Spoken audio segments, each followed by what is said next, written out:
Yun, magandang mga hapon mga master. Ayun, bukas na ang B-Turismo. So, take natin tong opportunity na mapasalamatan yung mga naging sponsors natin and check natin yung mga parts na pinrepair natin, pinalitan natin para iwas or bawas aberya tayo sa B-Turismo. Okay. So, itong mga hand lever nalitan natin yan para komportable tayo sa ride. RCB yan. Tapos itong MDL na mas malaki kasi ito lang yung nakakabit last time na maliit. So ba, ayan yun, MDL. Tapos brake pads harap, likod pinalitan natin. Ano pa ba, ayan, pinadicals natin konti. Tapos importante yung CVT. Yun yung pinost natin. Dumating na yung CVT natin from FCC. Nakakabit na yan dyan. Pinalitan natin ng belt. Yun. So halos lahat yun, lahat ng parts na na-mention ko is galing yun and sponsored by FCC. Maraming salamat sa tiwala po and sa suporta. Tapos yung mga iba pa natin pinalitan is ito po yung ating seat, semi racing seat na regalo din po sa atin ni Boss Batasay.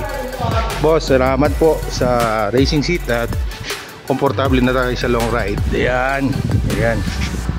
And ito pa nadagdag ganda yung race power shocks natin kasi ito yung pinaka magsisave ng mga sakit mo sa likod during the long ride. Ayan, ganda oh, adjustable na siya and yan yung regalo naman sa atin ni Boss Arch, race power shocks. Ayan, tapos itong tire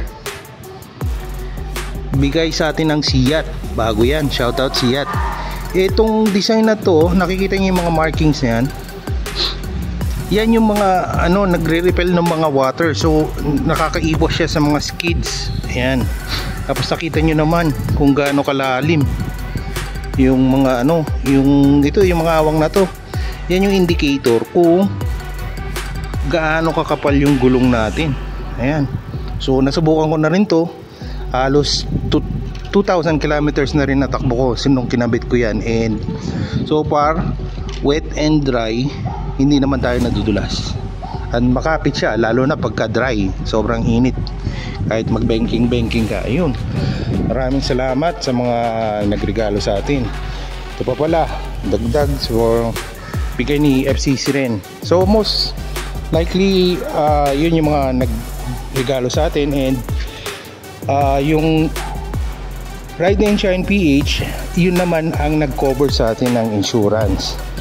So just in case ayaw natin, so narigaluhan tayo ni Ride and Shine PH ng insurance just in case na merong mangyari na hindi nasaan during the ride. Ayun, covered tayo.